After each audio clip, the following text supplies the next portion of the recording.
Hello, hello, and welcome to day one of the second half of Quadratics. We're going to be going over how to graph quadratics in Vertex form.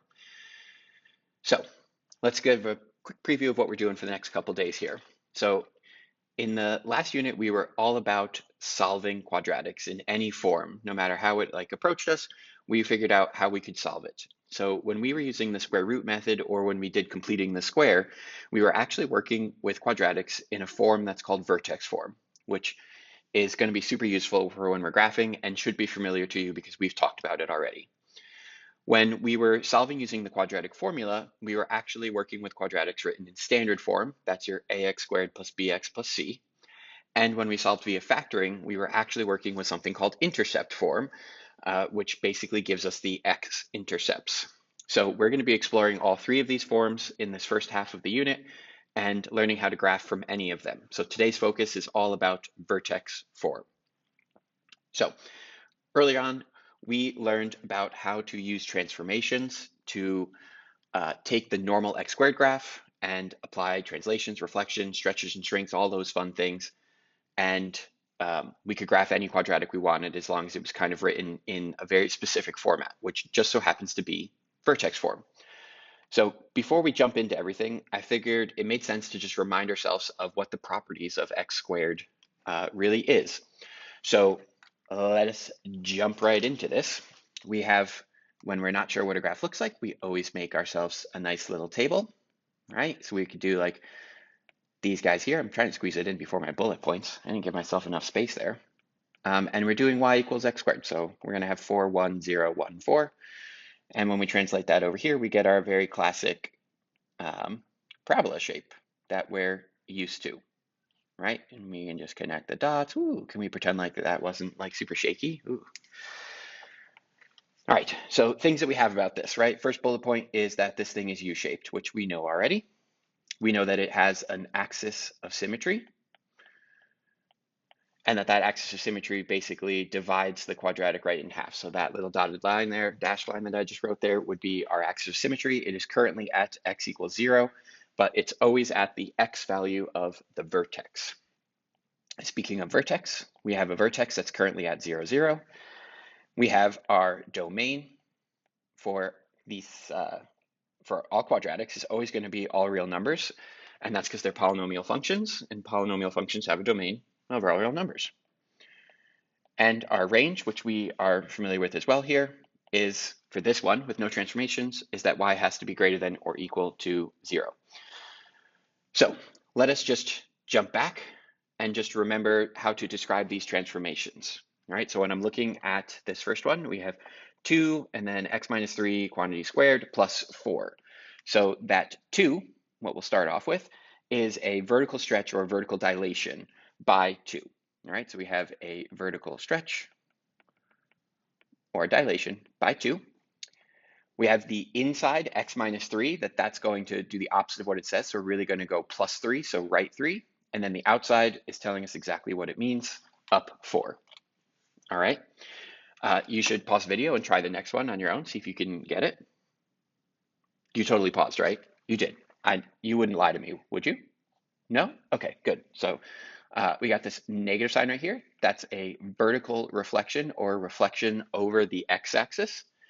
And on the inside, we have the x plus 2 is going to do the opposite, so left 2, and then we're going to go down 6 with that minus 6. So the way that we did transformations is actually basically written in vertex form. So this kind of x minus something squared plus something, that is literally vertex form. So we can see it right here. We have it formally defined down here with the y equals a x minus h quantity squared plus k. And the things we like about this is that the h and the k value are our vertex, okay? And we also have that the axis of symmetry is always the x value of that vertex. So when we are graphing in vertex form, we can follow these steps. So first it says you could draw the axis of symmetry. Personally, I'm going to just veto that one and just say, like, let's not bother drawing the axis of symmetry. It just seems like a lot of time and effort for no good reason. But technically, you could start with that. It says plot the vertex. Then we're going to pick a point on either side and use that axis symmetry to plot its counterpoint. And then we're going to draw the parabola through those points. And we're going to look for a shortcut here that's going to help us out. And it has to do with this a value that's in front. All right. So in a normal quadratic, when we're at the vertex, right? So here's my vertex. When I move over 1 in the x direction, I'm going to go up 1 squared. Now that a value is a vertical stretch, which means that I would take whatever this 1 squared value is and I would multiply it by a, because that would be a vertical stretch affecting just the up 1 squared part. And so the first point, whenever we move over 1 from the vertex, is always going to be 1 times a, or just a. So that's our big shortcut here.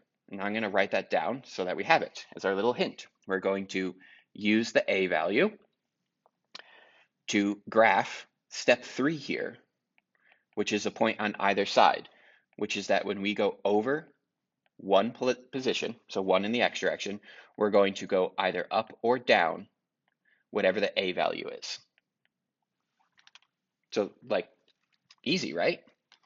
So let's jump into it here. First thing we got to do is identify our vertex. So our vertex is going to be 3, 4. So I just pulled that right out of these numbers right here. And we should pay attention that the formula has a built-in negative sign. So we're ignoring the fact that that is saying -3. It's really a +3. All right. So I'm going to start off with plotting 3, 4. 1, 2, 3, 1, 2, 3, 4. And I'm going to use my a shortcut. So if I look at this, a is equal to 2. That means I'm going to go over 1 and I'm going to go up 2, and then I'm going to use symmetry to mirror that on the other side. And here is my quadratic with 3 points, which is the minimum number of points that we need. Okay, so let's do the same thing over here. We're going to have our vertex is at -2, 6. So this time, because I'm trying to highlight, here we go, because that's a +2 and the formula has a built-in minus sign, it's really saying that this is a -2. So that's why my x value is at -2. Alrighty, and let's plot the vertex right there. Our a value this time around is -1. So I'm going to go from here over 1 and I'm going to go down 1. So the negative tells me to go down. And then if you remember the other shortcuts we had, it was over 2 and we could go down or up 2 squared. So I am going to plot those extra points just because I think that the graph looks nicer when we have a couple extra points. And there we go. Easy peasy, right? All right, and if we were to identify the axis of symmetry just for funsies, the axis of symmetry would be right here.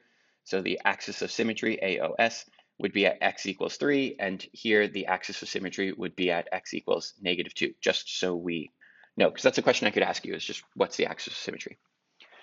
So next page is your turn. So you should pause the video and you should try the your turn. Did you pause it? You did. I know you did. Good job. I'm so proud of you. Ooh, did I make you uncomfortable because you didn't actually pause it now? Oof, awkward.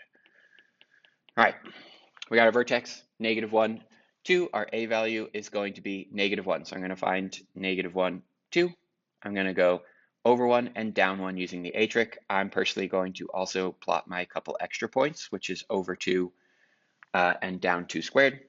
And then I'll just connect the dots. Boom, our axis of symmetry would be at x equals -1. Here we got a vertex at 4, -5. So 1, 2, 3, 4, 1, 2, 3, 4, 5. Hope that's at 5. My a value is 3 this time, so I'm going to go over 1 and up 3. And I'm going to use symmetry. And I'm not going to plot additional points because it's harder to figure them out. But you totally could if you wanted to. It would be up 12 from the vertex if you went over 2. There you go. Complete graph. So here, we're going to work backwards now. So things are a little bit tricky here. We have to identify some good points to work with. So we're going to identify the vertex. That's a great point to work with always. So our vertex for this one is at -3, 1. And then I need to pick another point that's on the grid. And I know that some of you right now are saying like, oh, we could just use the little a trick. But when we move over 1, that first point is not on the grid. So I don't know where that is. It might look like it's halfway in, but we don't actually know if it is halfway. So we need to find a point that's on the grid. So I see this point right here. So a random point that is on the grid, which is going to be -1, 3. And we're going to use that to help us out. All right, so I'm going to start off by writing as much of the vertex form as I can, which is going to be y equals a, and then x plus 3 squared plus 1. So that's using the vertex way up there. All right, now what I'm going to do is use the point that we have to plug in x and y and backtrack and solve for what a needs to be for us to hit that point. All right, so the extra point, we had a y value of 3, we had an x value of -1, and so now I just need to do a little bit of math and figure this out. So I'm going to subtract this 1 to the other side. So I'm going to have 2 equals a times, let's see, -1 plus 3 is 2 squared, 4. So I'm going to get that a equals 2 over 4, or 1/2. So it was actually 1/2, but we couldn't assume that. And now I just need to write my final answer. So I have y equals 1/2, parentheses, x plus 3, close parentheses squared, plus 1. All right. Let's do the same thing over here. First thing we're going to do is identify the vertex. So our vertex is 2, 2. And this time, our first point over, when we move over 1, is on the grid. So I actually know immediately that a is going to equal -1 because I moved over 1 and I went down 1. So I can immediately write everything about this. My a value is -1. I can do x minus 2 squared and then plus 2. Done. All right, your turn. So you should pause the video and you should try out the your turn yourself. You paused it this time, right? You did. I know you did. Alrighty, so we got to identify our vertex. So our vertex looks like it is going to be at 4, -2. And again, we can use the a trick. A is going to equal -2 because we move over 1, we're going down 2. So I can immediately write y equals -2, parentheses, x minus 4, quantity squared, minus 2. Donezo. Here we got a vertex is going to be at -4, -2. And again, it looks like things are great, and the a value is just going to be 1.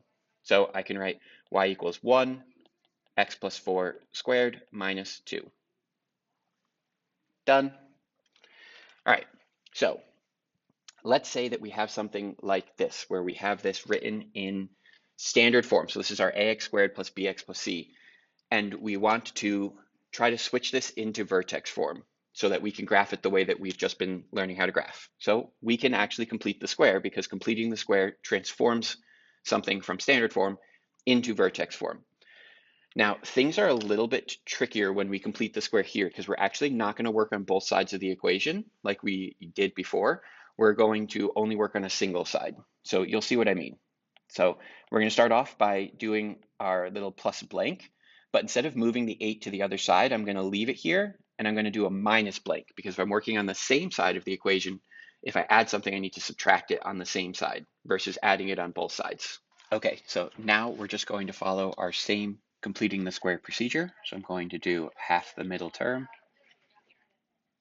squared. So -6 over 2 squared is going to give me a 9, and I'm going to add that and subtract that. So this is going to give me y equals x minus 3 squared, and then a minus 1. And so now I can see exactly what my vertex is. So the vertex is 3, -1. My a value is +1. All right, so we can now just graph that using the same strategies we just had. I'm going to plot just a couple extra points just because I think it looks nicer, and pretend like I actually hit those points when I graphed it. And there we go. Our axis symmetry would be at x equals 3, just so we know. So for part B, it's the same exact idea as before. We are not allowed to complete the square when there's a number in front of the x squared term, so I'm going to factor it out of just the x values. So that's going to give me this. My blank is inside the parentheses. I have -1, and then I'm subtracting what my blank is here. All right, so following our normal procedure, half the middle term squared, so that's going to be a 1. That 1 is being multiplied, right, by -2. So the number that I put in here is going to be a -2. So I have a -2 over here. Just got to be careful about that. So I'm going to have y equals -2, x plus 1 squared, and then a -1 plus 2 is going to become +1. So my vertex is going to be at -1, 1, and I have an a value of -2. So negative 1, 1, and then over 1 using the A trick, down 2. And here is my quadratic with an axis of symmetry at x equals negative 1. All right, you should pause the video so that you can try the your turn yourself. You totally paused the video, right? You did. I know you did this time. You wouldn't lie to me. Wait, you lied to me? That's so mean. Fine. Whatever. All right, I'm going to do the same exact idea. I'm going to factor out the negative sign here. So it's going to give me this. I'm going to have plus 3 and minus 3 because I'm working on the same side. Following my pattern, I'm going to have a 1 here. That 1 is being multiplied by a negative 1, right? Because we have that and that.